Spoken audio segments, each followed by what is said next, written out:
Welcome to the PA Books podcast. PA Books is a production of PCN, the Pennsylvania Cable Network. This program features interviews with authors of books on Pennsylvania people, history, sports, business, nature, and politics. While the focus is always on Pennsylvania, topics like the Revolutionary War, the Battle of Gettysburg, the Industrial Revolution, the coal and steel industries, and authors like John Updike, David McCullough, and John Grogan have a universal appeal. We hope you enjoy this podcast. This is PA Books, featuring authors of books about Pennsylvania's people, politics, history, business, and recreation. This week, author David Michaelis discusses his book, N.C. Wyeth, a Biography.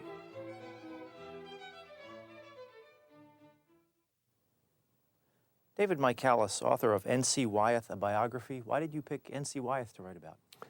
Astonishing and astonishingly to me, in 1991, when I first began looking into Wyeth's life, there was no biography of him. Here was a great American illustrator, the founder of a dynasty in American painting, and yet all there was a monograph of his work as an artist, which had, frustratingly to someone like me, a biographer, 3 lines about his childhood. You know, his mother had a great influence on his painting.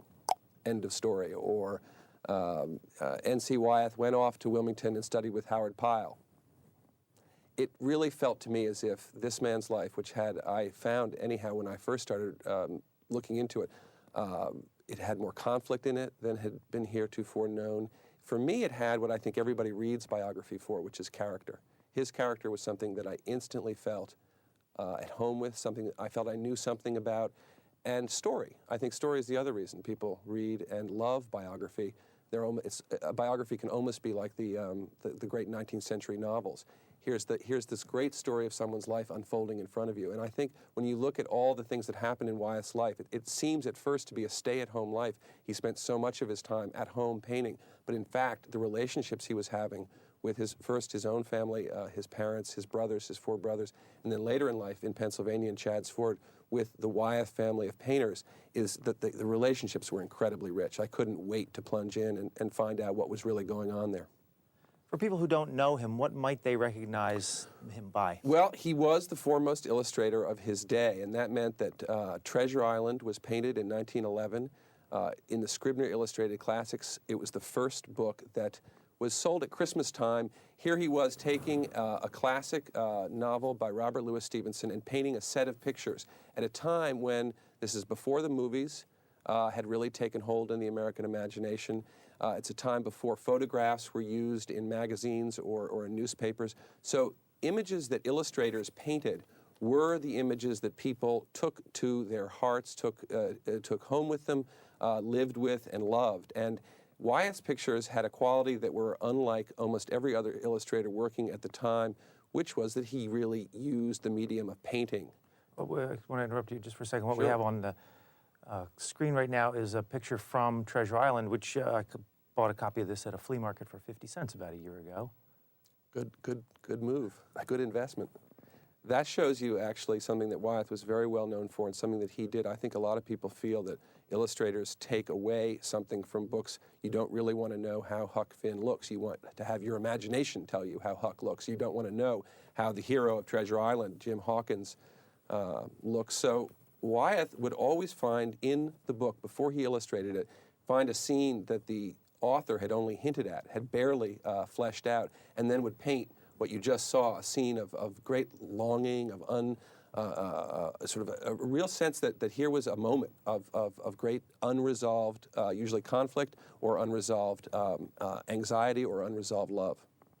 When you decided to write the book, how'd you go about doing it if there wasn't a lot of printed material about him? In a very peculiar way, which is that I authorized myself to be his biographer, which is, I guess, the great leap that you have to get over when you first start out in someone's life. You have to be able to, with very little knowledge of someone, say to yourself, all right, I am now going to sign up myself to do this, because so often there's an entire world of people writing about a figure like Wyeth, students, scholars, curators, and in this case, N.C. Wyeth's family, most of his children, with the exception of one who had died a year or 2 before I got started, his son Nat, the rest of them were living in Chadds Ford or his daughter Henriette, who was out alive still in New Mexico. And my job at first was to find out whether or not the family would give me access to what turned out to be a wealth of material, and much of it not looked at before by a biographer, and not looked at even by the family itself.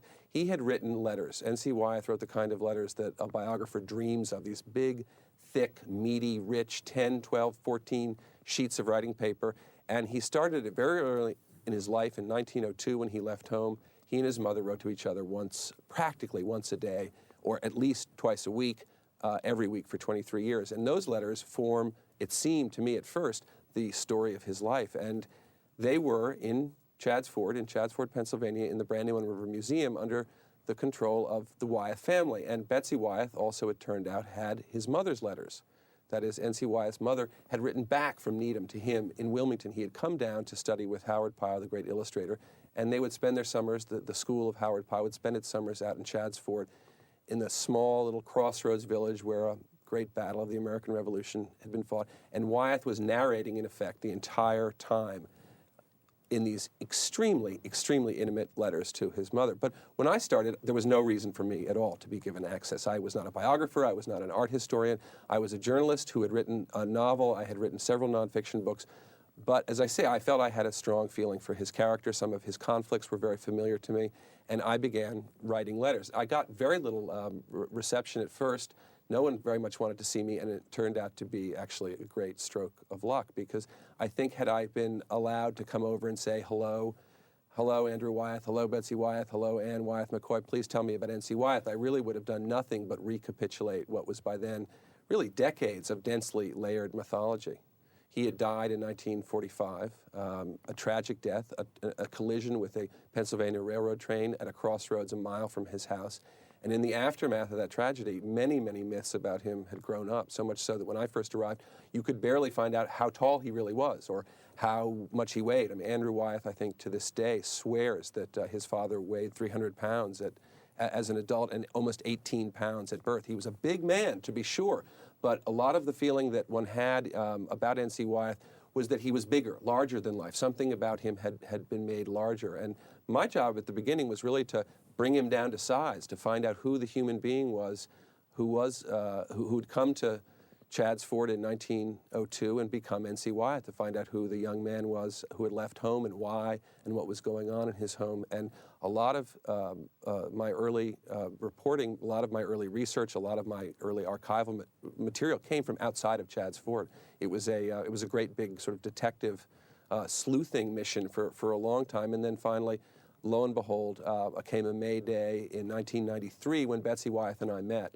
And she is Andrew Wyeth's wife? Andrew Wyeth, the painter, now I think 82 years old, or 82 this July, and Betsy Wyeth, his wife, have lived since their wedding in 1940 in Chadds Ford, Pennsylvania. They continue to live there, and Betsy Wyeth really was the authority on N.C. Wyeth when I came along. She had published a very, very valuable collection of his letters called The Wyeths and Intimate Correspondence. The Intimate Correspondence. And indeed, when I came along, she had really she had produced what was in effect a Smithsonian of N.C. Wyeth and Wyeth family material. And I like to think that there was something foreordained or destined about my arriving in that day, because when she took me over to the mill, a grist mill along the banks of the Brandywine, and led me up a series of ladders and floors up to the top floor where the archive of his mother's letters were kept, it felt to me as if I had been born to do this. That suddenly she was opening drawers and showing bundles and bundles of letters, paper banded like money in the bank. There was just this trove of material, and astonished me by saying that no one had ever read the letters. And I said, why? She said, because the handwriting's atrocious. And sure enough, N.C. Wyeth's mother had the most, she packed her letters. She packed them the way a Swiss family would chop and stack a bunch of wood. She herself was the daughter of Swiss immigrants, and she was very, very lonely much of her life. She used homesickness as a way of describing what was truly actually depression, a clinical depression. And she just jammed these letters filled with information, and it wasn't until I finally figured out certain things, her S's were her F's, and her TH's didn't have a cross through the T, and so forth, that I came close to cracking the sort of Rosetta Stone. But otherwise, it was a long and absolutely fascinating process of coming to terms with who N.C. Wyeth had been at this early stage, when it seemed that he was giving every detail of his life to his mother. But then I began to see, as I saw his mother's letters, that in fact he was omitting and concealing important information from her. How long did it take you to go through all the letters?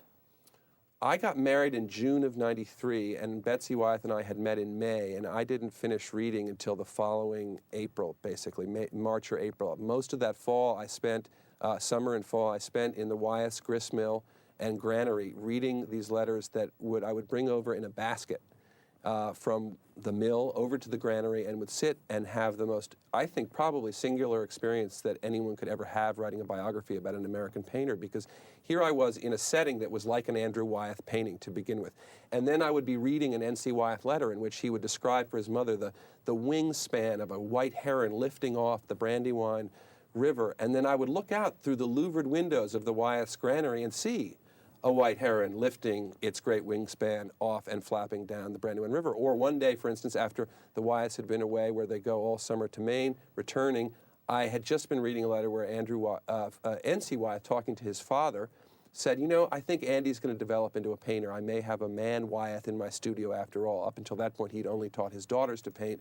But here came Andy Wyeth, and he said, and he's just walked into the studio and said, and I was just about to read what little Andy Wyeth, was about to say to his father in the studio, when I heard 78-year-old Andrew Wyeth's voice out the window calling across the lawn to someone in the mill. And it was just these moments where time would sort of telescope and expand, and I was really in a period there of great, I felt sort of like time travel. It was the most wonderful immersion in the entire world of N.C. Wyeth's life, in the world of his children, in the world of his painting. And I think if I could ever have another time like that, I would be a lucky man, because I think it probably only comes to you once in a while. The trust, I think, given me by the Wyeths did enable me to write a book that was honest and penetrating, and to some extent was able to sweep away a lot of the myths that had been written and spoken about him for years. But I think that trust is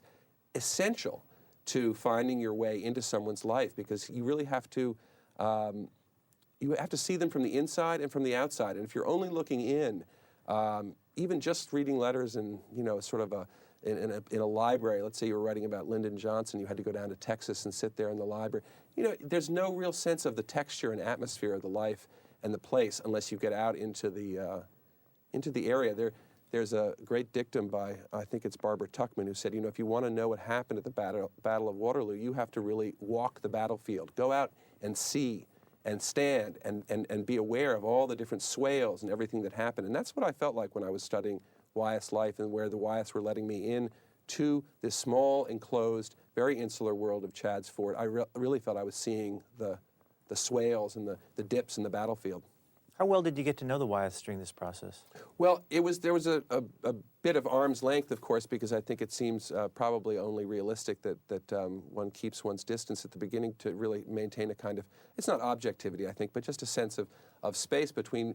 I would often end days by coming over and talking to Betsy Wyeth and Andrew Wyeth about their memories of N.C. Wyeth, and he really turned out to be a ruling passion in their lives, and I think it was that kind of exposure to people who were still excited about a man they knew, had grown up with, had conflicts with, had had a great deal of joy, and also a real sense of needing to break away, because he was a man who monopolized people. He had a great emotional monopoly on his children, and here was his children remembering him 50 years after what had been a sudden and tragic death. I think when people die in sudden deaths, their memory is kept alive in a different way than someone who dies late in life after an illness. And I think that there's a unfinishedness about that kind of a death that allows people to keep talking. It's as if sometimes I felt that he had just left the room. He was still very present. If you went up, as I was allowed to his studio behind the house in Chadds Ford, where he had painted over 3,000 illustrations in his life,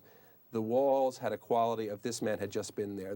There was dust on the books. They were still in the same. You could see in photographs that they were still in the same spots on the shelves. It was as if time had stopped on October 19th, 1945, when he died. His house itself, where his daughter Carolyn continued to live with her dogs, was very similar. It felt as if Miss Havisham's wedding cake was still there. The day had just stopped, time had gone on, everyone had aged, and yet there was somehow this connection to this time in this life. And the Wyeths have an interesting quality. They have a quality that almost childlike quality. When you look into their eyes, there's a kind of an energy and a light, especially when talking about N.C. Wyeth, who was such a strong figure in their lives.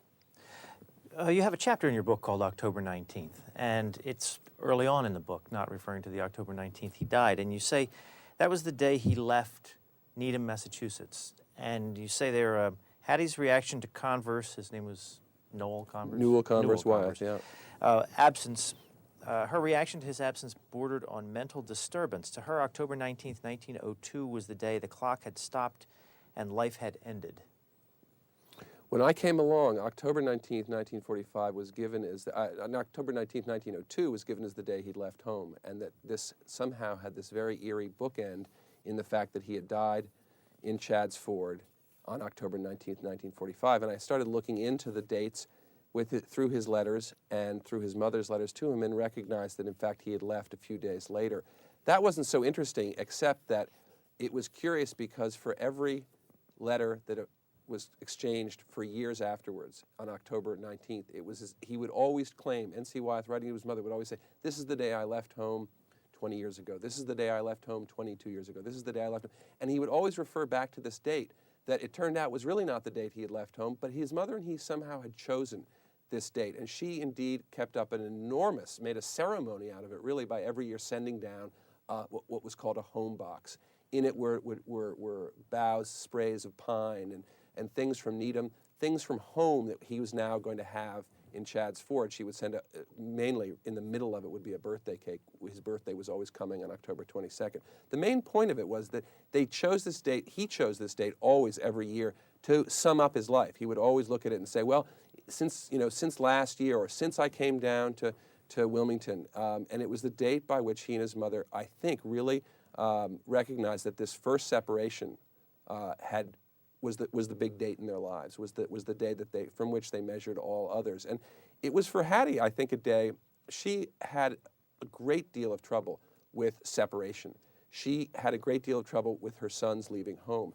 When N.C. Wyeth left home, and when the second son also left home, she asked the younger one to actually sleep in N.C. Wyeth's boyhood bed so that she wouldn't have to go by the room and see the empty bed. She was absolutely convinced that he was never coming home. And in fact, it's a peculiar, almost delusion is too strong a word, but it's a peculiar idea because in fact he came home constantly. I mean, he was on trains to Boston, to Needham, throughout his adult life, writing letters saying, I'm coming, I'm on my way. And he and his mother were absolutely inseparable. They kept on a correspondence, kept on an intimate relationship all through N.C. Wyeth's marriage, through his own raising of his own children.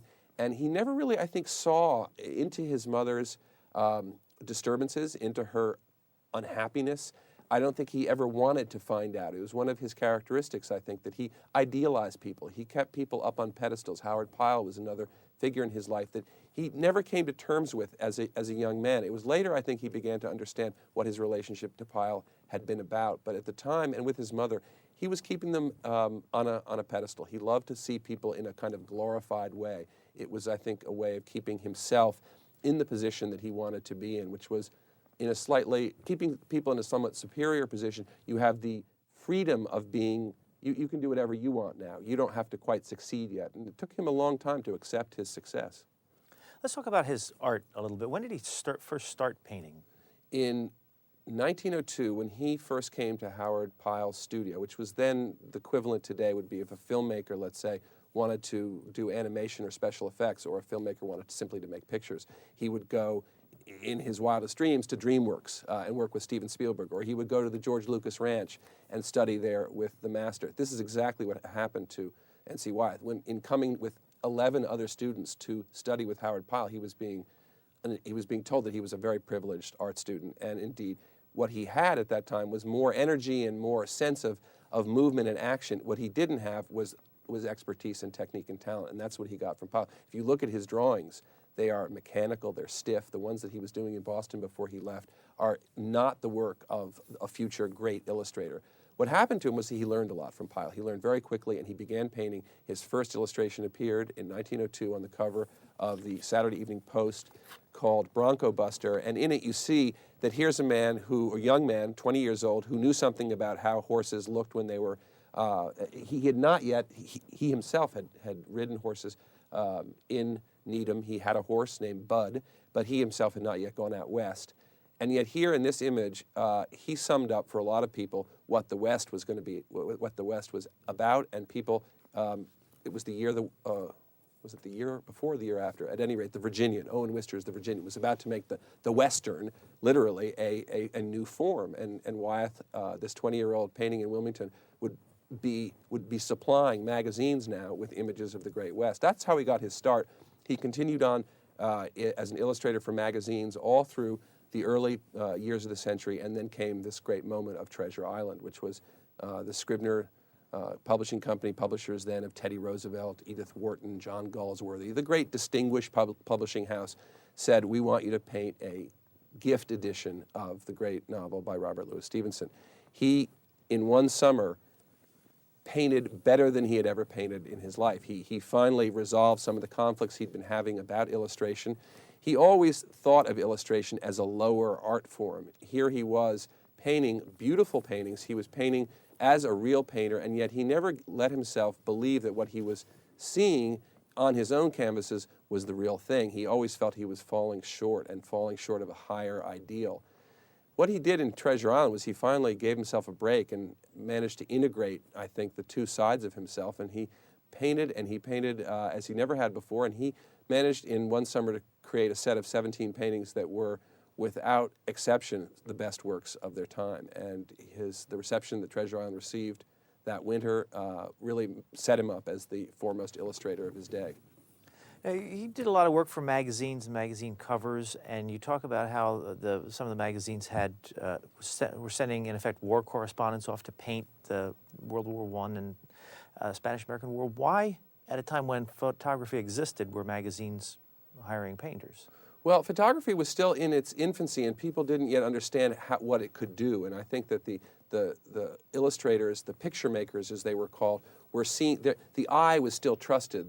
The painter's eye, the painter's point of view, was still trusted implicitly. And in fact, when the movies came along in 1915, for instance, when D.W. Griffith made Birth of the Nation, some of the scenes in Birth of the Nation, in America, some of the scenes are absolute replicas of Howard Pyle's the paintings of the early scenes at Bunker Hill.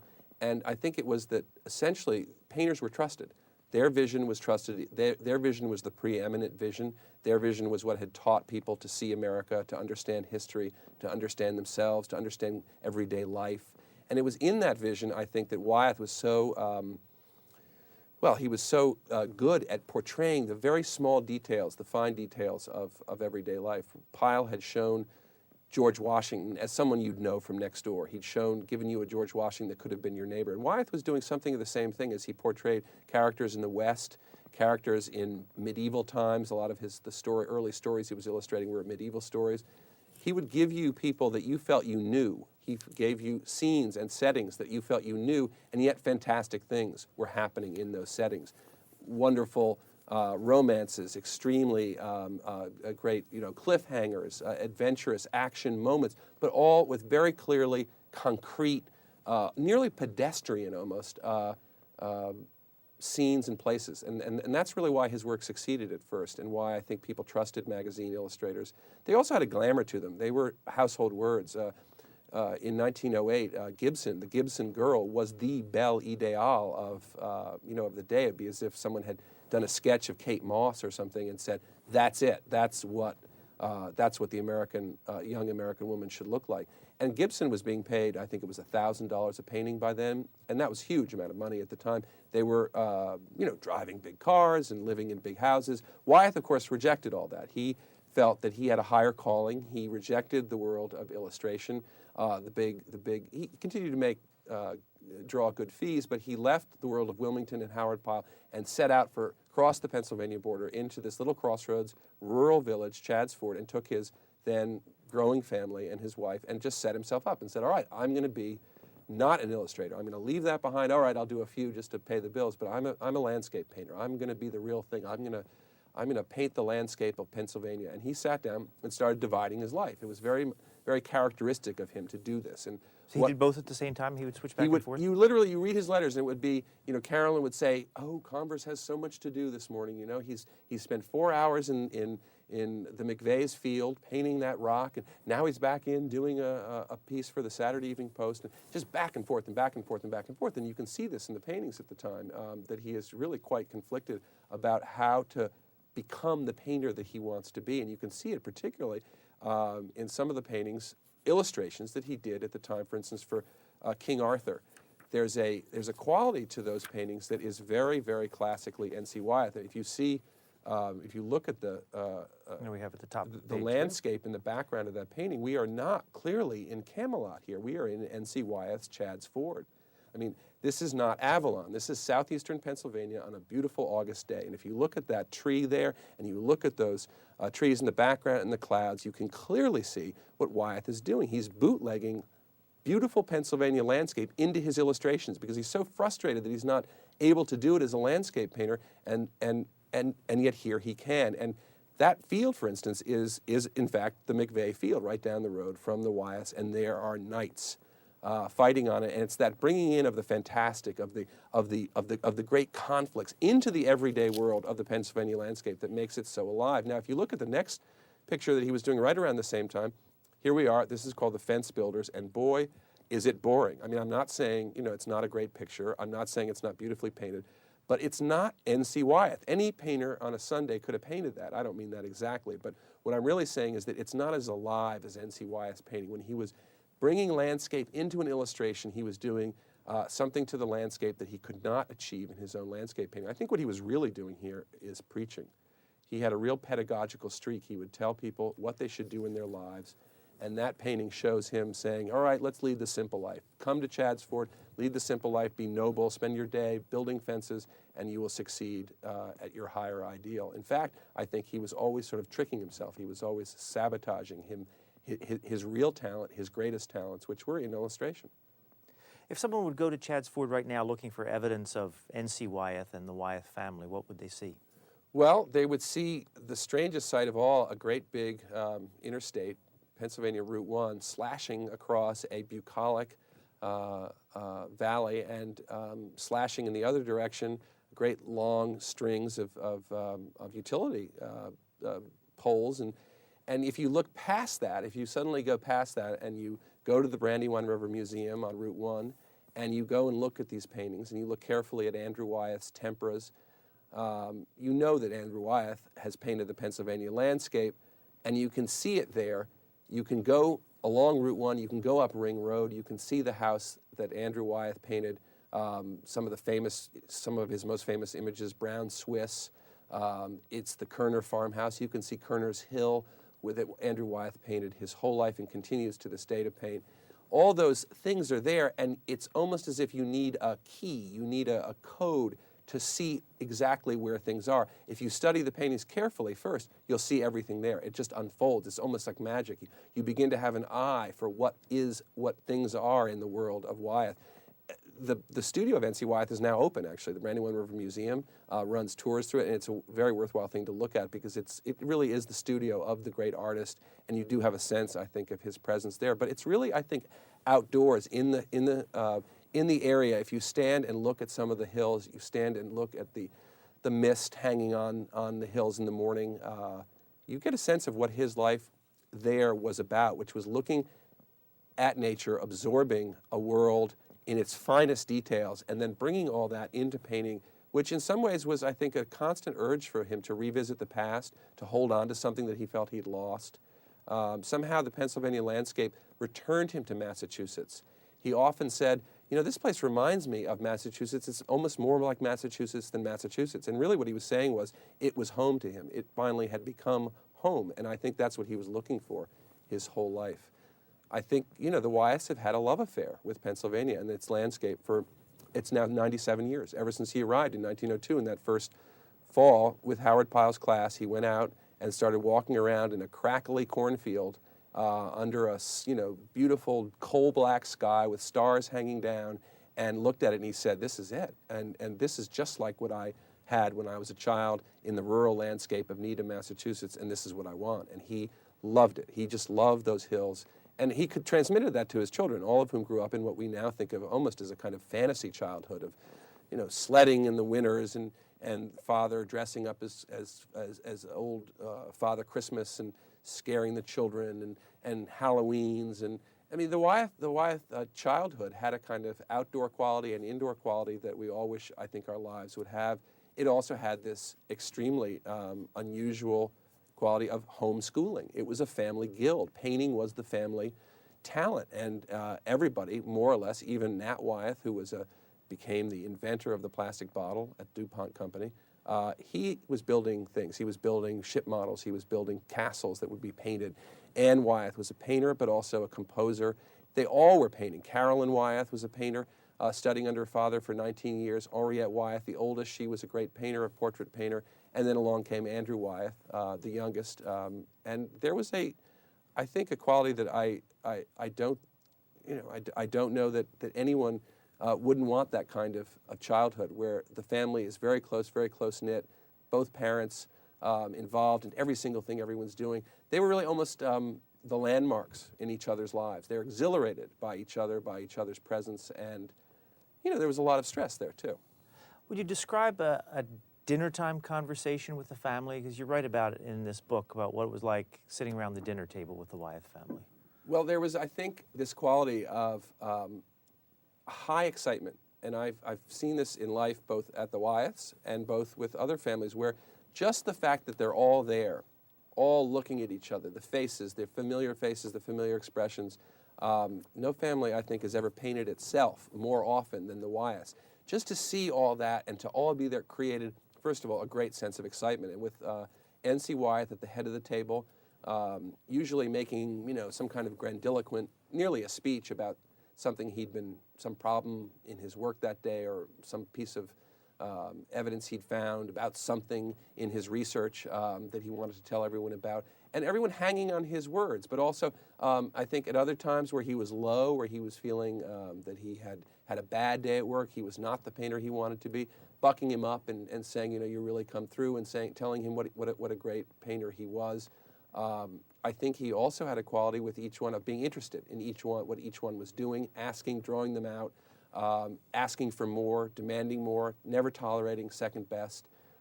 He was exuberant, he was energetic, he was alive. The vitality was something that he transmitted. It was an experience that I think every one of those children wanted to recreate, and still to this day wants to somehow hang on to and recreate and somehow find again. You talked earlier about what the myths had built up around him about how he was physically, but did you figure out what he was like physically? How tall? 6'1", about 180, 85. As a young man, he would balloon up sometimes higher as a grown-up. He would chop wood early in the morning. He was an early riser. He would try to keep his weight down. He painted with great ferocity. Andrew Wyeth used to say that there was a part of his father's studio right under the easel where you could see actually the floorboards worn down. Well, I went and looked at that spot, and I thought, gee, I'll find the worn down floorboards. They were not quite as worn down as I wanted to think, and maybe Andrew Wyeth too wanted to think, because there was this sense of him as a giant, as a great figure. And I wouldn't want to take away any of that, because I think that's the effect and power that he did have on people. But I do think that the real N.C. Wyeth, the real man who woke up every morning and marched 43 steps up to his studio on the back of the hill and painted Jim Hawkins Leaves Home after consuming, half a dozen eggs and pieces of toast and 3 cups of coffee. He was a great big grabber of life, and sometimes almost too much of life. Did he smoke or drink? Didn't smoke, didn't drink. Strangely enough, his is one of the few 20th century lives in which you find absolutely no presence of alcohol in his life. He really was not interested. He wanted sensation. He wanted to be absolutely overwhelmed by a thunderstorm. He wanted to look at waves crashing on the main shore. He wanted the Pennsylvania sky to turn absolutely jet inky black and then turn purple, and then the sun to come crashing through. That's where he got his highs. He got his absolute highs off everything that was happening around him in nature. Did he have a sense of humor?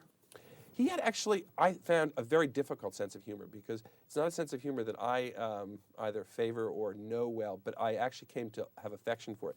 He would, for instance, he had the kind of humor where if he found someone, let's say his brother Nat, sleeping, napping on the sofa in the living room, he would go and get a plate of Limburger cheese from the larder and wave the cheese under his brother's nose to see what kind of funny expressions the sleeper Nat would have as he smelled this ghastly smell. That was the sort of thing he liked. He loved sort of sly humor. He was, I think, he had a real sense of irony at times. He had a feeling for old-fashioned humor. By the time the 20s came along, wisecracks, zippy remarks, that was foreign to him. He didn't know what that was. That wasn't something he liked at all. If you sat and watched him paint for a day, what would you see? I think you'd see a man, I think you'd see what you're seeing in some of the paintings, which is a man in conflict with himself. You'd see a man, a big man, striding up to the canvas, trying something on, coming back, frowning, scowling. I asked Anne Wyeth, actually, all his children modeled for him at different times, and I said, what was your father like when he was painting? What was it like to sit in the room posing for one of the illustrations and watch him paint? And she said, well, it was unbelievable. He would scowl and frown and stand there and wonder whether he was doing the right thing, and then go up and paint some more. And he always ended the day with Anne Wyeth McCoy with a bag, going down to Gallagher's General Store in Chadsford, buying a bag of chocolate marshmallows. He had, I think, a real sensitivity to children. His children were often around him when he painted. Their voices came through the windows. He was in touch with them and felt that he had 5 points that he was somehow attached to his children, and they were the transmitters back to him of the universe, really. I mean, that he was getting huge amounts of connection to the world through his kids, and I think that's the thing that I, with 2 children of my own, found most compelling while I was writing the story of his life as a father, because he found, I think, the foremost expression of his character as a father, the whole idea that was so potent in his life of self-sacrifice. He loved to give of himself to other people. He was an entirely naturally generous person. He wanted, I think, always to be subsumed, consumed, immersed in other people, and he felt this with his children. He could somehow connect through them to the world. How long did it take him to do a painting? Well, there's a famous painting down in the Brandywine River Museum where you see a dusty bottle, and up in the right, a still life, and up in the right-hand corner is you can see with the brush, he etched into the paint, onto the canvas, the word 3 and then HR. He had done the still life in 3 hours, and it meant a lot to him to say, I've done this work in 3 hours. I'm that good. I can still paint still life. I'm not just an illustrator. I am a classical painter. Now, I think the Treasure Island pictures are significant because he painted them very, very quickly, and I think in some sense that's the cause of their success. He allowed himself to just let go. He finally let go and just painted, and they are amazingly painterly images. They're filled with darks and lights. They have the palette of an old master. And how old was he when he did this? This is 1911. He was born in 1882.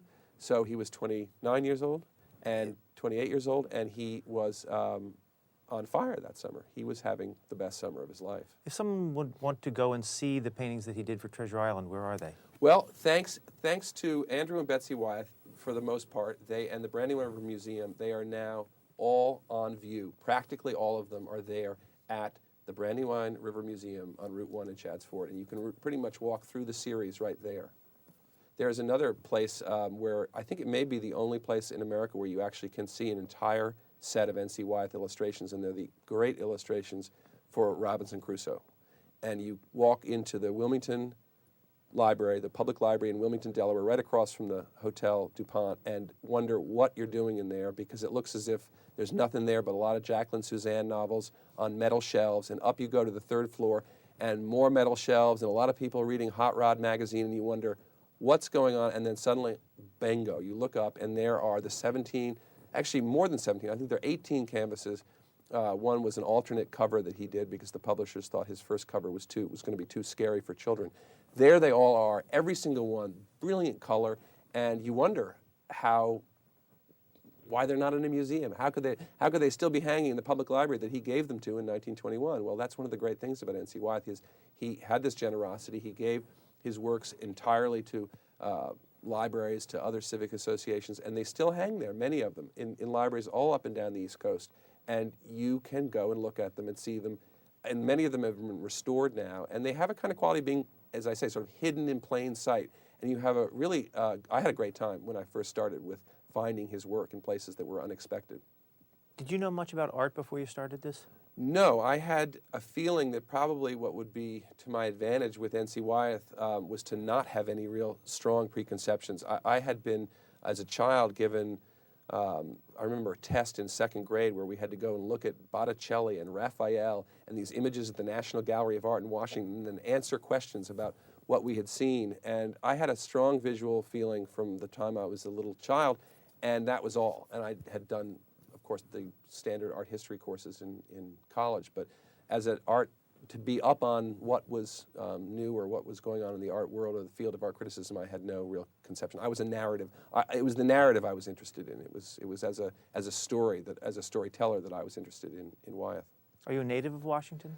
I grew up in Washington, D.C., was born in Boston, grew up in Cambridge, Mass., and Washington, D.C., and had a great sort of proximity being in Washington to, it's about a 2.5-hour trip up to Chadds Ford, and I was going back and forth, and I would find in Washington that Wyeth had painted a triptych at the National Cathedral, or that a lot of his work suddenly was I discovered in the art in the White House collection. And he would keep cropping up in Washington, and I discovered him in the National Archives, an enormous archive of letters from his days during the First World War, when he was turning down, one after another, requests from General Pershing, requests from the Red Cross, requests from the Army to go and become a war artist in France and see the First World War. And again, he was turning them down because the family would come first. And he constantly was making these decisions in his adult life for his family. And it was interesting to find them in my own backyard, so to speak. There's a great, Washington's a great town for a biographer because you are in there with the archives. It's all there. You've got all the files are there. You've written 3 other books?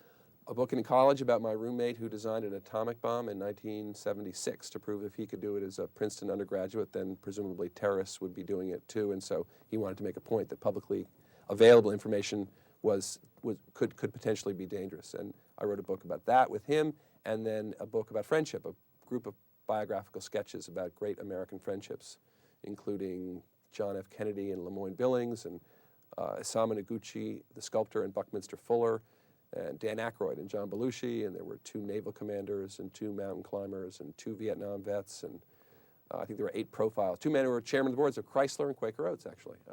There was a novel that followed that, and then now biography, which I feel like I finally found the right form. Is writing what you do full-time? Yep. I write about books for the New York Observer, and I'm trying like crazy to find my way into a new project now. I've been writing about the Smithsonian for the New York Times Magazine, and about a great children's book author named Margaret Wise Brown, and about the great satirist and cartoonist Al Capp. And I'm finding that I don't like to date. I don't want to date subjects anymore. I want to be married again. And N.C. Wyeth was like being married, and it was like being part of a whole family. And it was something that even now I sort of am in, I guess, a kind of mourning period, because I wake up some mornings wishing that I was still writing about N.C. Wyeth. Were you a fan of his before you started working on this book? When I was a child, I had a very strong, one of my earliest images is somehow, it's not connected to any of his actual images, but I have a very strong image in my very early consciousness of N.C. Wyeth being something to do with a man standing with a bow and an arrow, but I've never seen it in any of the Robin Hoods or the others, so I'm not sure where it's from. But what happened was, after my mother died in 1981, her death coincided with the reissue of the first Scribner illustrated classic. Treasure Island was reissued in 1981 at Christmas, and a friend of mine handed it to me, knowing that here I was, a 24-year-old, in grief and was not sleeping well at night, and here I was handed the book, and I really took refuge in that book, and particularly in Wyeth's pictures. And it was a sense of rediscovery. I came to them suddenly and thought there was something in them that was meaningful, something that reminded me of my childhood, as so often is the case with people. And Wyeth, he connected me back to something very elemental and fundamental that had come before. To this day, I meet people who, they say, N.C. Wyeth, and they start telling you some story, something out of their deepest childhood, something out of their deepest dreams, and these images somehow penetrate into people's lives it may be because they're the first images, works of art that people see in their lives. Often, in the early days, in the first generations of people who read Wyeth, you would see them at night. Your parents would read you the books. You would come upon the images after a moment of anticipation that an image was about to come, a scary picture, and a piece of tissue would be turned, and then suddenly there would be the picture. And oftentimes it was frightening, or an image that caused you a great deal of alarm. I think memory, as it's been discovered, does have a quality where the earliest memories you have are when adrenaline is going, when you're excited, when you're scared, and I think that Wyeth's pictures literally excited and scared people, and they became part of earliest memories. And that was true for me, and I discovered also in the archives in Cambridge that the house I was brought back to as an infant was built on the site of the first Wyeth farm. And so I thought, well, maybe there was something coming up through the floorboards that had ordained this. Do you have a favorite N.C. Wyeth painting? I'll tell you one I love is called At Queen's Ferry, and there's something about Is that in here? It's in there, yeah. It's a single page, a full color page, and I have a strong feeling about it because it shows the kind of work he could do when he let himself love what he was doing. The light in it, he captures this truly American light that was revivifying stories like Kidnapped. There is a quality to one of the pirates in it where the white shirt, Wyeth painted clothes very beautifully. He painted arms, he painted hands beautifully. The clothes of the pirate, white, illuminated by the sun, almost make this pirate look as if he has wings like an angel. And it's this irony that it's what the young narrator of the book would see with his innocence still intact. Oh, that man's an angel. But what an irony that a pirate, someone who's about to do him great harm, is actually not an angel at all. And if you look deeply into Wyeth's work, that's what you see. You see these great conflicts and great struggles and great parables being told in the painting, in the way he paints things. I want to ask you about this one. Get a shot of that. In a dream, I meet George Washington, and he paints himself into this Something Wyeth picture. rarely did was paint himself into his illustrations. He did it. He would paint himself in metaphorically, and here he's literally in the image. And what this is a painting that he made after having nearly fallen off a scaffold in Trenton, where he was painting a mural of Washington's entrance into Trenton, and he was so. This is Andrew down here in the That corner? is Andrew Wyeth in the lower left-hand corner, flanked by his dog, and Andrew Wyeth is down there drawing the very scene that is occurring back there. The Battle of the Brandywine is happening behind George Washington on his white charger, who's come up to the scaffold to talk to N.C. Wyeth. And what Wyeth in the dream realized was that Washington was talking not with a Virginia twang, but with a Massachusetts accent that reminded him of his father. And he looked deeply into Washington's face and saw the face of Howard Pyle, his teacher, who indeed really did look like George Washington quite a lot, and himself had painted George Washington often. It's a painting about fathers and sons. Lafayette is off in the corner waving to Washington, with whom he had an actual father-son relationship during the war. But that important, what you mentioned, Andrew Wyeth being down there, painting now as a young boy with his own eye and not settling any of his father's scores. There's a great deal of conflict going on because N.C. Wyeth is hearing from Washington all about the battle that had been fought there. It's very similar to the battles that Wyeth had fought in that valley as a young student of Howard Pyle. But Andrew Wyeth is down there learning how to do it on his own, being his own man, seeing with his own eyes, and not letting his father teach him or show him the way yet. Because what really bugged N.C. Wyeth actually in that dream and that you can see in the painting is that he's furious with Andy for not recognizing this great moment that he's finally gotten the general's attention. He's finally got his own father's attention, and now his son isn't paying attention, is going off to do it. Well, that's really what saved Andrew Wyeth, I think, in his earliest days. Under his father, he went into the studio of that same year, 1932, and came out 5 years later, absolutely transformed by his father's teaching, but somehow managed and needed to find a way to keep his own self intact while he studied under this very dominant man. Andrew Wyeth never went to school? Never went to school, and N.C. Wyeth was his only teacher. And in 1937, after 5 years in his father's studio, he took 40, at his father's suggestion, took 40 paintings, watercolors, and drawings into New York to the Macbeth Gallery. And it was a gallery where Winslow Homer had his first one-man show, John Sloan, some of the eight, Sheeler, He had a show on October 19th, a strange day again, October 19th, 1937, that absolutely blew everybody else away. He did something that no other painter had done, which was he had an absolute sellout. At the age of 20, Andrew Wyeth became an overnight success in New York. And the real mark, I think, of that relationship is that he came back the next day. His father, his family had all been in to see the opening, but they didn't yet know the great news, which is that every painting had sold. And this was during the Depression, when the American art market was still quite flat. He got off the train. His father hugged him, for once did not have a sermon to preach. And Andrew Wyeth went back with his father to Chadsford, and the very next day started studying anatomy in N.C. Wyeth's studio. You know, he didn't go off to Paris or New York and get himself a loft or a studio and start off on some fabulous career of his own. He stayed in the world that had nurtured him. He stayed with the father that had taught him, and he learned his, he learned his soup and his nuts. And he actually became, I think, a painter that you can understand better as a result. You can understand his work because he immersed himself in the world around him. And it is the world, of course, of Pennsylvania and the landscape. But he also managed to transcend it. He actually, he paints in a way, I think, that he shows you landscape, he shows you realistic landscape that makes you think of places you've seen. But once you see the places in real life, you realize that there's so much more going on in those paintings. You suggest in here that at one point N.C. Wyeth might have had an affair with his daughter-in-law? His daughter-in-law, Caroline Pyle, daughter of? Actually, the niece of his teacher, Howard Pyle. They all lived in the same valley, in the valley of the Brandywine, the Pyles and the Wyeths, all of them painters. Caroline Pyle's mother, Ellen Bernard Thompson Pyle, had a career as an illustrator. She had studied under Howard Pyle. She had married Howard Pyle's brother. She painted Saturday Evening Post covers all through the 30s. And Caroline Pyle came to the Wyeth family, practically as a neighbor. She and Nat Wyeth met at a basketball game at Friends School in 1933 or 34, and they were married in 1937. Nat was the engineer? Nat was the engineer, and off he went first to Detroit and then to DuPont. And he and Caroline lived up in Pompton Lakes, New Jersey, where there was a DuPont plant. And it was during that period that N.C. Wyeth, when she first had appeared, he felt that she was young, careless, reckless. He didn't much care for her.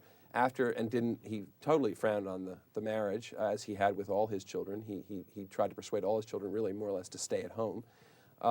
When Nat and Caroline lived up in Pompton Lakes, the relationship deepened. She had lost her firstborn. She and Nat had a child. She had lost it very soon after birth.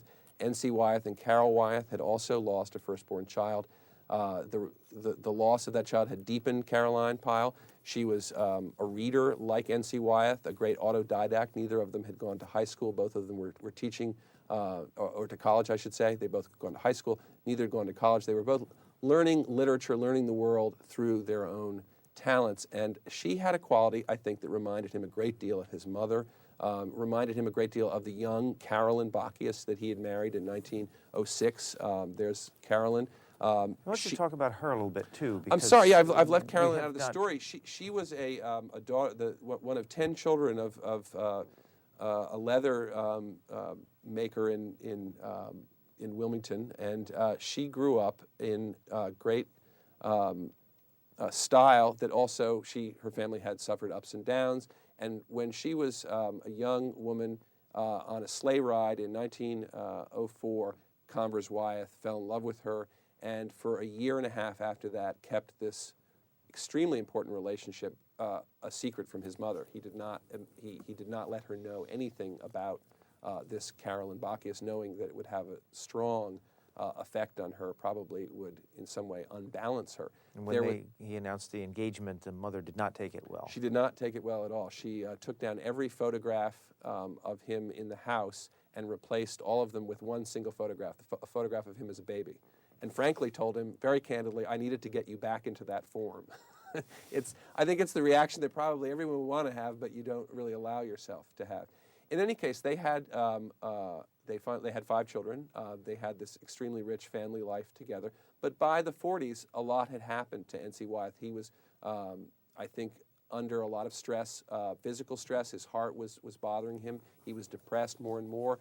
His illustration was not the same kind of work he'd been doing as a younger person. The paintings themselves, the landscapes are darker, moodier, or the illustrations are more and more superficial. He was less and less certain of his place in the world as a painter. He was convinced that everything he had done was a failure. He was looking for new blood. I think he was looking to be rejuvenated. And he paints, for instance, Heidi in there. I think you were just showing it a minute ago.